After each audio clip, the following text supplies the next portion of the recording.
Chapter 65 blast. Raghav शिवाय के जाने के बाद सबसे नकली मुस्कुराहट करते हुए कहता है, तो हम यह मीटिंग किसी और दिन के लिए स्थगित करते हैं।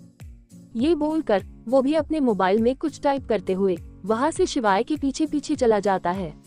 अपने पीछे शॉप में बैठे लोगों को वैसे ही छोड़कर अब आगे एक कार सुनसान सड़क पर बहुत ही स्पीड से भाग रही थी।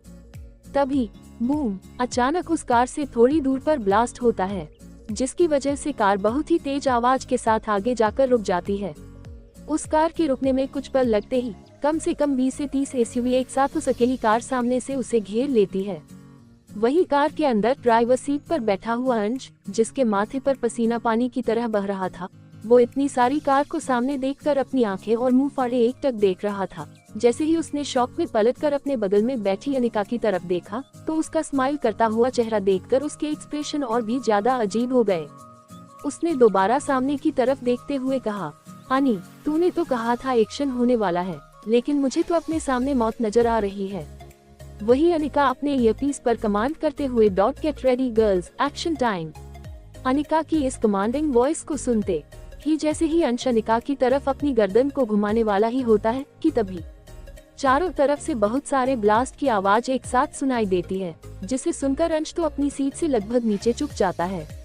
कुछ ही देर बाद वहां पर किसी शमशान की तरह सन्नाटा छा जाता है, लेकिन अब उन सभी एसयूवी में से केवल 4 ही बची थी जो आगे की तरफ थी। उसमें से बिल्ला निकलते हुए अपनी लाल आंखों से अंश की कार को देखता है और अपने एक आदमी को इशारा करता है, जिससे वो तुरंत ही किसी को प्रेजेंट सिचुएशन के बारे में बताता है।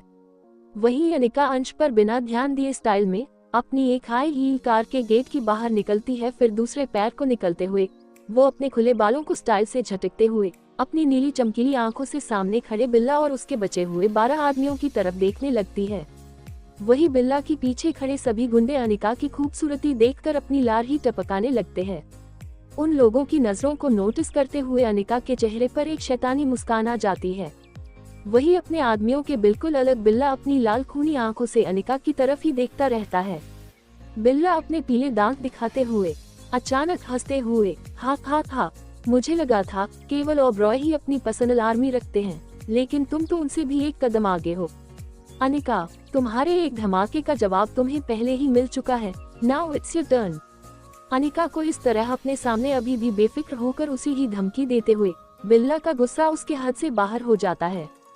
फिर अनिका की तरफ देखते हुए अचानक ही वो अपने आदमियों की तरफ विस्मयादिबोधक चिन्ह देखता है और चिल्लाते हुए कहता है, जिसने इसे पहले हाथ लगाया वो उसके साथ पहले मजे करेगा। अपने बॉस की बात सुनकर वो सभी भूखे भेड़ियों की तरह अनिका की तरफ उसे दबोचने के लिए जैसे ही भागते हैं, अनिका अपने हाई हील्स की तरफ से देखते हुए, चलो इसे भी ट्राई किया जाए। जैसे ही पहला आदमी अनिका से केवल 2 कदम की दूरी पर होता है, तभी एक फ्लाइंग किक के साथ वो एक ही पल जमीन पर धूल चाटने लगाता है। इस वक्त उसके माथे के बीचों बीच एक गंठा हो गया था, जिससे पानी की तरह खून बह रहा था। अपने साथी पर ध्यान न देते हुए कम से कम 4 से 5 लोग अनिका के करीब पहुंच चुके थे और कुछ ही पल वो किसी बेजान लाश की तरह पड़े थे। आखिरकार भागते हुए लोगों में किसी को दिमाग आ ही जाता है और वो रुककर जैसे ही अपने साथियों की तरफ देखता है तो डरकर आंखें फाड़े पीछे की तरफ जाने लगता है। वही जैसे बिल्ला एक एक करके अपने आदमी के डरे हुए पीछे की तरफ आते हुए देखता है, तो वो भी जैसे ही आगे कंफ्यूजन से अनिका की तरफ देखने लगता है। उसकी आंखें भी शॉक की वजह से बहुत बड़ी हो जाती है, क्योंकि इस वक्त उसके आधे आदमी जमीन पर लाश की तरह पड़े हुए थे और सबके चेहरे से खून की धारा बह रही थी। उनके पड़े हुए शरीर को देखकर साफ पता चल रहा था कि उन्हें आखिरी सांस लेने का भी मौका नहीं मिला। बिल्ला का चेहरा देखकर अनिका एक बार फिर अपनी सैंडल की हील्स की तरफ देखते हुए, जो इस वक्त धूप में किसी तेज धारदार चाकू से भी ज्यादा चमक रही थी, नाइस। अनिका ने ये कहा ही था कि उसके ईयरपीस में एक लड़की की एक्साइटेड तेज आवाज सुनाई देती है ना बॉस, ये मेरा मास्टरपीस है, आपको भी पसंद आया ना। अनिका के हाथ इतनी तेज आवाज सुनकर अपने कान पर अपने आप चला गया। वो धीमे से, डॉली फोकस, उधर से, ओह सॉरी बॉस। वही सामने बिल्ला अपने शॉप से बाहर आते हुए फिर अनिका को ध्यान के ऊपर नीचे देखते हुए, तू मुझे वो तो बिल्कुल नहीं लग रही है जिसके बारे में मुझे बताया गया था। ऐसा बोलते ही उसके सामने एक लड़की का चेहरा आ जाता है, जिससे उसके दिल की धड़कन अचानक बहुत तेज हो जाती है। फिर तुरंत ही अपनी पीछे से अपनी गन निकालते हुए लोड करके अनिका पर पॉइंट करते हुए अपनी घबराहट को छुपाते हुए, कौन है तू वो लड़की बिल्कुल नहीं हो सकती। अनिका अपनी एक भौहें उचकाते हुए क्वीन को इतनी जल्दी भूल गया। पैंथर जैसे ही बिल्ला के कानों में अनिका ये शब्द गए, उसके दिमाग में अचानक कुछ पुरानी यादें आ गई। पैंथर बॉस, वो लड़की अब हमारा बेस लोकेशन भी जान चुकी है, हमें इसी वक्त उससे अपने रास्ते हटाना होगा। आरडी पैंथर को अपनी लाल आंखों से देखते हुए गुस्से में, बिल्ली मैं तुझे आखिर बार बोल रहा हूँ, केवल वो लड़की ही मेरी इस सल्तनत की रानी बनेगी, वरना कोई नहीं। पैंथर हिचकिचाते हुए, पर बॉस नहीं छोड़ूंगा। आरडी बस इस बार बोल दिया है, आगे तेरी जुबान को बोलने लायक। अपने बॉस की बात सुनकर पैंथर उर्फ बिल्ला के हाथों की मुठिया कसके भींच जाती है। उसे अभी भी याद था कैसे उसने अपने बॉस को बिना बताए उस जगह बम प्लांट किया गया था। वो ये बात जानता था कि उसके बॉस अगर जरा सी भी भनक लगी कि उस एजेंट को मरने की वजह वो ही था, तो उसकी मौत सोचकर भी वो अंदर तक कांप जाता है। ये सब याद करते हैं ही उसकी आंखों में जो गुस्सा और मारने की इच्छा अब तक दिखाई दे रही थी, वो अब डर और परेशानी बदल चुकी थी। उसके हाथ जिसमें उसने अभी तक गन पकड़ी थी, वो किसी सूखे पत्ते की तरह कांप रहे थे। तभी उसके हाथ से अचानक ही गन छूटकर जमीन पर गिर जाती है। वो हकलाते हुए काव्या, फिर अनिका को देखते हुए अपने कदम पीछे लेते हुए भूत बोलकर वो जैसे ही भागने को होता है कि अनिका एक शैतानी मुस्कान करते हुए बूम, जैसे ही उसने कहा वैसे ही बची हुई वो सारी एसयूवी जो अनिका से दूरी पर थी, वो सभी एक साथ ब्लास्ट हो जाती है, जिसकी वजह से सभी बचे हुए आदमी, जिसके साथ उनका बॉस पैंथर भी था, वो सभी उस ब्लास्ट की चपेट में आ जाते हैं। अनिका अपने सामने ब्लास्ट के बाद आग की लपटों और जली हुई लाशों की तरफ देखते हुए अपने ईयरपीस पर गुड जॉब गर्ल्स, तभी उसकी कान में उसी लड़की की आवाज फिर से सुनाई देती है। बॉस अभी कुर्तीस कार अपनी ही लोकेशन की तरफ आ रही है। अनिका हम time for surprise girls. Dolly boss, लेकिन वो तो हमारे प्लान में था ही नहीं। अनिका मुझे लगता है कि वो मेरे इन लॉज हैं। अनिका की बात सुनकर उधर से कंफ्यूजन से भरी आवाज सुनाई देती है। क्या? तभी अंश अपनी कार से उतारता है। उसके चेहरे को देखकर साफ पता चल रहा था कि अभी जो हुआ उससे वो काफी सदमे में है। वो बड़बड़ाते हुए अनिका के पास आकर खड़ा हो जाता है और कभी अनिका के रिलैक्स फेस को तो कभी अपने सामने फैली तबाही की तरफ देखने लगता है। वो अभी भी यकीन नहीं कर रहा था कि बचपन से नाकचादी उसकी दोस्त इतनी ज्यादा खतरनाक भी हो सकती है।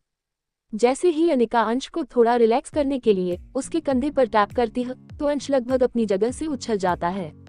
अनिका अंश को देखते हुए मजाकिया टोन में, अभी तो और भी एक्शन बाकी है, तुम तो इतने डर गए। अपने सामने देखते हुए फिर अनिका की तरफ देखते उसने अपनी एक उंगली अनिका पर पोक करते हुए कहा, तू इतनी स्ट्रॉन्ग कब से हो गई? कहीं तेरे अंदर किसी की आत्मा तो नहीं आ गई है? उसके ऐसा बोलने से अनिका के चेहरे की मुस्कान तुरंत ही गायब हो जाती है। वही उसके ईयरपीस पर किसी लड़की की हंसी की जोर जोर की आवाज आ रही थी, जिसकी वजह से उसके एक्सप्रेशन बहुत ज्यादा सर्द हो गए थे। अनिका के इस तरह के लुक को देखकर अंश घबराते हुए और अनिका को मनाते हुए, अरे तू गुस्सा क्यों हो रही है? मैं तो बस मजाक कर रहा था। अभी वो दोनों अपने ही लगे हुए थे कि करीब 20 से 30 कारें एक साथ आकर उन्हें कर खड़ी हो जाती है।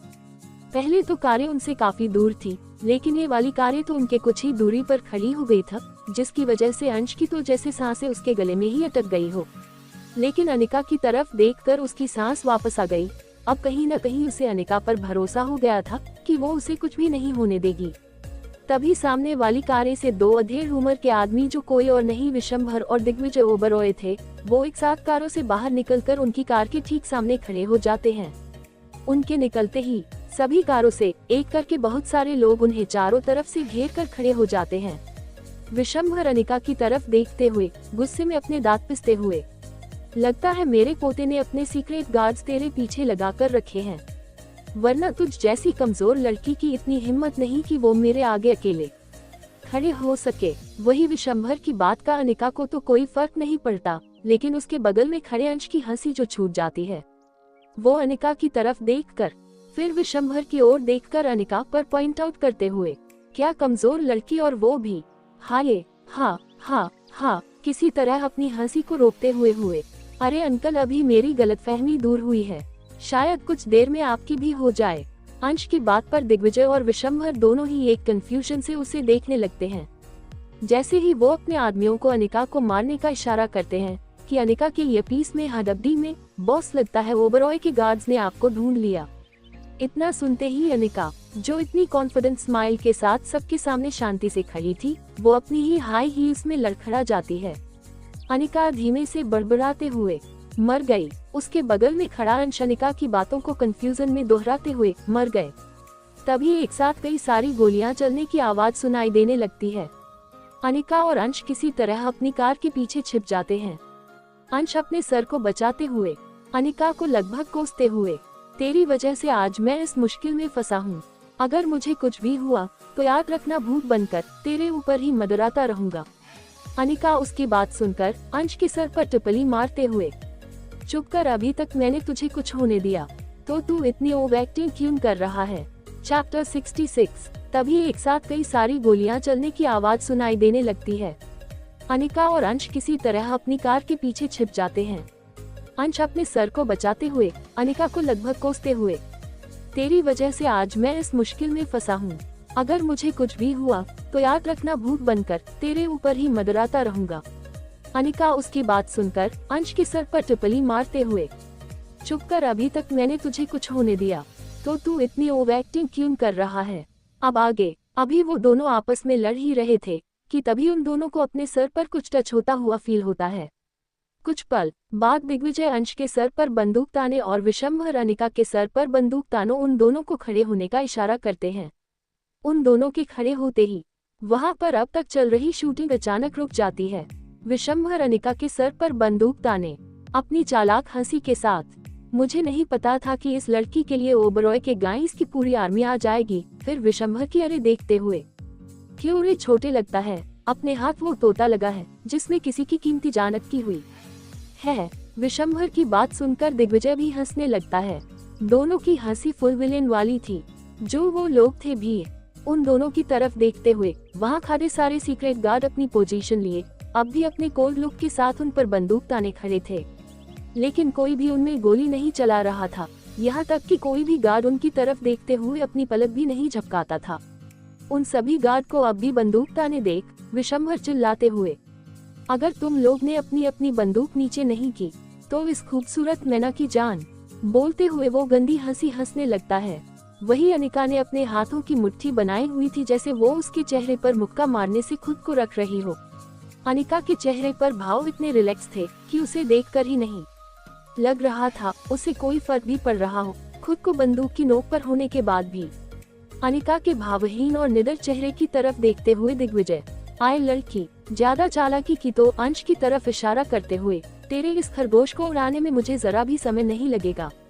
वैसे भी ये बंदूक के नीचे कुछ ज्यादा ही फड़फड़ा रहा है, लगता है आखिर इसके अंदर का भी मर्द जाग गया। विशंभर उन गाइस को अभी अपने वॉर्निंग लुक से देख ही रहा था कि ग्रेटर देन तभी उन सभी गार्ड्स के पीछे से किसी राजा की तरह एक लंबा चौड़ा फिगर अपने खतरनाक लुक के साथ उन दोनों के सामने आ जाता है। इस समय शिवाय की आंखें खून जैसी लाल थी और उसके पीछे राघव और उसके बगल में आदित्य अपने एक्सप्रेशन लेस फेस के साथ एकटक उन दोनों की तरफ ही देखे जा रहे थे। वही विशंभर को तो आदित्य के आने से जैसा कोई फर्क ही न पड़ रहा हो, वो तो शिवाय की तरफ देखते हुए अपनी खतरनाक स्माइल के साथ, ओह तो अब समझ में आया इस तोते के अंदर किसकी जान है। लगता है हमारी जानकारी कुछ कम रह गई, पर कोई बात नहीं, तब भी तुम हमारे सामने आखिरकार आ ही गए। द ग्रेट बसीनस किंग शिवाय सिंह ओबरॉय। वही उन दोनों की तरफ से देखकर शिवाय की आंखों में गुस्सा पल पल बढ़ता ही जा रहा था। उनके आसपास का ऑरा इतना ज्यादा खतरनाक हो गया था कि किसी आम इंसान का दम कभी भी घुट जाए, लेकिन वहाँ पर कोई भी आम इंसान नहीं खड़ा था। वही अनिका एकटक शिवाय की तरफ ही देख रही थी और उसकी तरफ देखते हुए उसके दिल में एक चुभन सी महसूस हुई, क्योंकि शिवाय जब से वहाँ आया था उसने एक पल के लिए भी अपनी नजरों को उठाकर अनिका की तरफ नहीं देखा था, जिसकी वजह शायद अनिका की सुबह कही हुई शिवाय को कड़वी बातें थी। वही शिवाय को वहाँ देखकर आखिरकार अंश की सांसों में सांस आई। अंश थोड़ा रुककर अनिका की तरफ देखते हुए मन में, ये इसे हो क्या गया है, ये भी कुछ देर पहले तो बड़ी लेडी ब्रूसिलोसिस बनी फिर रही थी, अब इस तरह चुपचाप क्यों खड़ी है? शिवाय विशंबर की तरफ देखते हुए सीधा उसकी तरफ आगे बढ़ता है और अपनी खतरनाक आवाज में, लगता है भीख में मिली सांसें तुझे ज्यादा रास नहीं आई, जो अपनी मौत को ढूंढते हुए मेरे सामने आकर खड़ा हो गया, विशंबर ओबरॉय। शिवाय इस वक्त गसी में अपने एक एक शब्द को चबाते हुए बोल रहा था। वहाँ खड़े सभी गाइस साइड हटकर उसके लिए जगह बना रहे थे, जिसकी वजह से अब उन दोनों के बीच की दूरी बहुत कम हो चुकी थी, जिसका विशंबर को अब तक कोई अंदाज ही नहीं हुआ था, क्योंकि वो तो शिवाय की गुस्से में लाल आंखें और उसका डरावना ऑरा देखकर कुछ पल के लिए खुद भी डर गया था। लेकिन जैसे ही उसे एहसास हुआ कि शिवाय अब उसके काफी करीब आ चुका है, तो वो हड़बड़ाते हुए अपनी बंदूक शिवाय की तरफ पॉइंट करते हुए, देख, अगर तू एक कदम और आगे बढ़ा तो मैं तुझे शूट कर दूंगा। हालांकि इस वक्त विशंबर के चेहरे पर कोई एक्सप्रेशन नहीं थे, लेकिन उसकी आंखों में डर साफ नजर आ रहा था। वो शिवाय को धमकी देते हुए, रुक, देख, मैं गोली चला दूंगा, बोलते हुए वो अपनी गन लोड करके उसके ऊपर पॉइंट कर देता है। लेकिन शिवाय तो बिना किसी डर के एक एक कदम उन दोनों की तरफ आगे बढ़ता जा रहा था। शिवाय को खुद से कुछ ही कदम की दूरी पर देखकर विशंबर डर से अपनी आंखें बंद करते हुए तुरंत ही फायर कर देता है। हालांकि उसका हाथ इतना ज्यादा कांप रहा था कि गोली शिवाय के कंधे को छूते हुए निकल गई और वहां पर गहरा घाव हो गया, जिससे खून पानी की तरह बहने लगा। लेकिन शिवाय के चेहरे पर दर्द की एक लकीर भी नहीं थी। उसके चेहरे घर वो खतरनाक लुक और भी ज्यादा बढ़ गया था, और वो बिना अपने कदम रोके उनके और भी ज्यादा करीब पहुंच चुका था। जैसे ही विशंबर दूसरी बार फायर करने वाला ही होता है कि शिवाय उसके हाथों पर एक जोरदार फ्रंट किक मारता है, जिसकी वजह विशंबर के हाथ से गन छूटकर दूर जा गिरी। वे बिना एक पल की देरी किए अब तक अनिका को उसने झटके से अपने करीब खींचकर बिना अपनी पलक झपकाए एक के बाद एक गोली विशंबर के माथे के बीचों बीच शूट कर दी। वही अनिका अचानक खींचे जाने से आखिरकार अपने होश में आती है। वही जैसे ही दिग्विजय अंश के सर से अपनी बंदूक को हटाते हुए उन दोनों की तरफ पॉइंट करने ही वाला होता है कि अंश मौका पाते ही विशंबर को एक जोरदार धक्का दे देता है, जिसकी वजह से अचानक ही वो डिस्बा लानस हो जाता है। अभी वो खुद को संभाल ही पाता है कि राघव विशंबर के बंदूक पकड़े हाथ में शूट कर देता है। बैंग। वही अनिका शिवाय के सीने लगी हुई उसकी तेज धड़कनों को साफ साफ सुन पा रही थी, जिसकी वजह से उसे शिवाय के दिल की घबराहट साफ समझ में आ रही थी। उसको कहीं ना कहीं एहसास हो रहा था कि शिवाय इस वक्त अंदर ही अंदर कितना डरा हुआ था। अनिका भी शिवाय की बाहों में खुद को ढीला छोड़ देती है और वो भी बिना कुछ सोचे समझे उसके सीने में अपना सर छुपा लेती है, जिसकी वजह से उसके दिल को भी इस वक्त काफी सुकून मिल रहा था। दोनों की ही धड़कनें इस वक्त एक साथ चल रही थी, जिसकी वजह से दोनों को ही बहुत सुकून मिल रहा था। शिवाय वहां पर बिना किसी की परवाह किए वैसे ही अनिका को अपने सीने से लगाए अपनी आंखें बंद किए हुए खड़ा था, जैसे उसे वहां मौजूद किसी से कोई फर्क ना पड़ता हो। सब कुछ शांत हो जाने के बाद जब वहां बचे 3 हैंडसम लड़के अब भी शिवाय को अनिका को अपनी बाहों में लिए और चुपचाप खड़े हुए देखते हैं, तो अंश अपना सर खुजाते हुए, आखिर ये लोग और कितने देर ऐसे ही खड़े रहने वाले हैं, अब तो मेरे पैर भी दुखने लगे हैं। अंश को इतनी सीरियस सिचुएशन में भी बकवास करते हुए देख राघव और आदित्य दोनों एक साथ उसे कोल्ड लुक देते हैं, जिसकी वजह से वह चुप होकर सबकी तरह साइड में खड़ा हो जाता है। अनिका को जब अपने हाथ में कुछ गीला महसूस होता है तो वो अपनी आंखें खोलकर अपने हाथों की तरफ देखती है, जिसकी वजह से वह शौक में ही आंखें बड़ी करते हुए अपना सर उठाकर देखती है।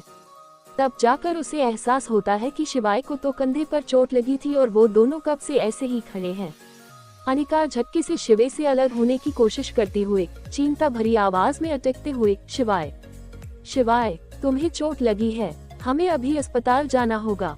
शिवाय को तो जैसे कुछ फर्क ही न पड़ रहा हो, वो अब भी कसकर अनिका को अपने सीने से जके हुए वैसे ही खड़ा था, जैसे अगर उसने अपनी पकड़ अनिका से थोड़ी सी भी ढीली की तो वो कहीं गायब हो जाएगी। बहुत कोशिश करने के बाद आखिरकार अनिका खुद को शिवाय की पकड़ से किसी तरह खुद को आजाद लेती है, जिसकी वजह से शिवाय की अब तक बंद आंखें और शांत एक्सप्रेशन पूरी तरह बदल जाते हैं। उसके एक्सप्रेशन को देखकर अनिका एक पल के लिए घबरा जाती है, लेकिन किसी तरह खुद को नॉर्मल करते हुए वो शिवाय से चिंता भरी आवाज में कहती है, शिवे प्लीज, हमें अभी ही अस्पताल चलना होगा, तुम्हारी चोट से बहुत खून बह चुका है। अनिका के इतना कुछ कहने पर भी शिवाय बिना किसी रिएक्शन के गुस्से में एक तक अनिका की तरफ देखे जा रहा था।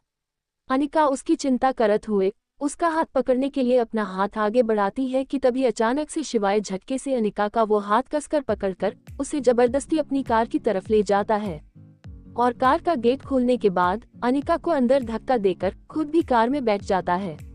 शिवाय की कार में बैठ जाने के बाद वहां मौजूद किसी के अंदर इतनी हिम्मत नहीं थी कि कोई कार के पास भी जा सके। वहां मौजूद सभी ऑपोजिट डायरेक्शन में पलटते हुए अपना सर झुका लेते हैं। अनिका को तो कुछ समझ में नहीं आ रहा था कि आखिर शिवाय को हो क्या गया है। अभी अनिका शिवाय से कुछ कहती कि तभी शिवाय ने उसे बिना एक पल का मौका दिए उसे अपने करीब खींचता है और उसके मुलायम होठों पर अपने होंठ रख देता है, जिसकी वजह से अनिका वही शॉप में बड़ी बड़ी आंखों के शिवाय की तरफ ही देखे जा रही थी। आज वो चाह कर भी शिवाय की किस को रिजेक्ट नहीं कर पा रही थी और जो वो चाह रहा था उसे करने दे रही थी। वही शिवाय स्टार्टिंग में तो रफली और पैशनेटली अनिका को किस कर रहा था, लेकिन धीरे धीरे उसकी किस सॉफ्ट, स्लो और डीप होती जा रही थी।